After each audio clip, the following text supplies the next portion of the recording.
नमस्कार, हामी यति बेला United academy Dang Tulsipur 3 number गाउँमा रहेका छौँ। यो विद्यार्थी भाइ बहिनीहरूले आजको एसीए परीक्षा अन्तिम दिन ऐच्छिक द्वितीय विषयको कम्प्युटर रहेको थियो। त्यो विषय सकिसकेपछि हामी यसो कुराकानी गर्ने क्रममा छौँ। यो अब हामीलाई अन्तिम सेसन हुँदै गर्दाखेरि यो भिडियो मैले किन बनाउन पनि गइरहेको छु भने अब तपाईहरुको उज्जवल भविष्यको कामना व्यक्त गर्न चाहन्छु। परीक्षा तपाईहरुको राम्रै भयो होला भन्ने अपेक्षा गरेको छु। प्रिन्सिपल सर, म लगायत हामी सम्पूर्ण छौँ। अब भोलि हामी यो परिपाटी कस्तो परेको छ भनेपछि अब तपाईहरुलाई यो 10, 11, 12, 13 वर्षको अवधिमा एसी दिइसकेपछि बिदाई गर्ने परिपाटी हुन्छ। त्यो बिदाईका लागि हामीले नवदुर्गा ग्रीन पार्क छनौट गरेका छौँ। भोलि सबैजना आफ्नो एज युजुअल तपाईहरु 10 बजेतिर स्कुल आउनुहोला। हामी गाडी चढेर जान्छौँ अनि त्यसपछि हामी एकछिन रमाइलो गर्छौँ। यो बिदाई अहिले म आफै नै भावुक भएको छु, तर केही छैन, हामी भोलि बिदाई गर्छौँ। बिदाई मात्रै होइन, यो तपाईको भविष्य निर्धारणको पहिलो खुड्किला पनि हो।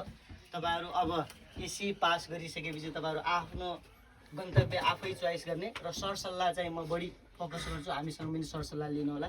कहाँ जाने, कसरी पढ्ने, कुन विषय सुइटेबल हुन्छ, आफ्नो दिमागले के भ्याउँछ, कसरी गर्नुपर्छ भन्ने कुरा अगाडि बढ्नेछौँ हामी। र सबैको A+ ल्याएर पास हुनेछ भने फेरि पनि शुभकामना व्यक्त गर्न चाहन्छु। अब यो अरु चाहिँ बाँकी बोल राख्छु। ल, थ्याङ्क यू। यति वर्षसम्म हामीलाई माया गरिदिनु भयो, धेरैभन्दा धेरै सम्पूर्ण विद्यार्थी भाइ बहिनीहरूलाई सर्वप्रथम त एसी 2082 को आज अन्तिम परीक्षा ऐच्छिक द्वितीय कम्प्युटर विषयको परीक्षा सम्पन्न भएको छ। अब हामी हाम्रा 7वटै विषयका परीक्षाहरू सायद हामीले गरेको यो 1 वर्षको मेहनत र विद्यार्थीले गरेको 1 वर्षको मेहनतले सबै विषयहरूको परीक्षा राम्रै भएको छ। अब हामी रिजल्टको प्रतीक्षामा छौँ।